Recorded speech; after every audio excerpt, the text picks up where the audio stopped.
మనం ఏటన్నా బస్సు ప్రయాణం చేస్తే మోదాలు ఫోన్ ఫుల్ ఛార్జింగ్ పెట్టుకుంటాం. అటు ఇంకా బస్సులో పోయేటప్పుడు రీల్స్, పాటలు, సినిమాలు ఇంకా అవోటి ఇవోటి చూస్తాం కాబట్టి డేటా అదే ఇంటర్నెట్ కొద్దిగా వాడుకుంటాం. కానీ ఈ కాడ నుంచి ఆ బాధ లేకుండా చేసేటందుకు సర్కారు వాళ్ళు ఇకమతులు చేస్తుర్రు. మీరు ఫోన్లు ఫుల్ ఛార్జింగ్ పెట్టుకొని రండి, మీకు కావాల్సినంత ఇంటర్నెట్ మేమిస్తామంటుర్రు. మరి గా ముచ్చటేందో పురాగా అరుసుకుని వద్దాం పారి.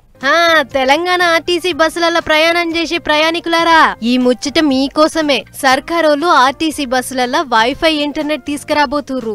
ఆవు ఇన్నొద్దులు బస్సులలో పోతుంటే టైం పాస్ గాక ఫోన్లో మూతి పెట్టి ఇంటర్నెట్ ఆన్ చేసి అవోటి ఇవోటి వీడియోలు చూసేది. మళ్ళా ఎంబటే నెట్ ఏడబోతుందో అని కొసరు చూసి బంద్ పెట్టేది. అట్లా ప్రయాణికుల తిప్పలు చూసిన సర్కారోళ్ళు బస్సు ప్రయాణం చేసే జనాల కోసం ఈ కొత్త రకం ఉపాయం చేస్తుర్రు. అట్లని ఈ సవలతు ఒక్క బస్సులలోనే కాదులో, బస్ స్టాండ్లో కూడా పెడుతున్నారు.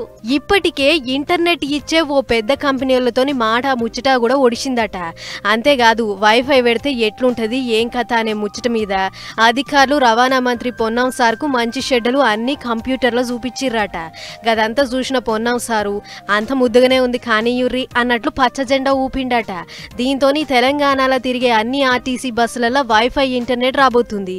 అయితే ఇంకో ముచ్చట ఏంటిదంటే బస్ ఎక్కినెమ్మటి కనెక్ట్ చేసుకుంటాం కదా, గా నెట్టుతోని కేవలం పాటలు ఇంకా సినిమాలే వస్తాయంటుర్రు. అంతేకాదు నడమ యాడ్లు కూడా వస్తాయి.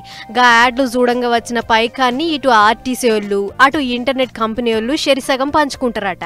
సరే గా పంపకాల ముచ్చట మనకెందుకు గాని, బస్ ఎక్కింది మొదలు దిగిందాక మంచిగా పొద్దుపోయేటట్లు ఇంటర్నెట్ మాత్రం రాబోతుంది. సరిగ్గా ఎప్పుడు పెడతామనే ముచ్చటైతే ఇంకా చెప్పలేదు గాని తొందరలోనే ఈ సౌలత్ తెచ్చి ఆర్టీసీ ఆదాయం పెంచేతందుకైతే గట్టినే తల్లాడుతుంది సర్కారు. చూడాలి మరిగా వైఫై సిగ్నల్ ఎన్నడో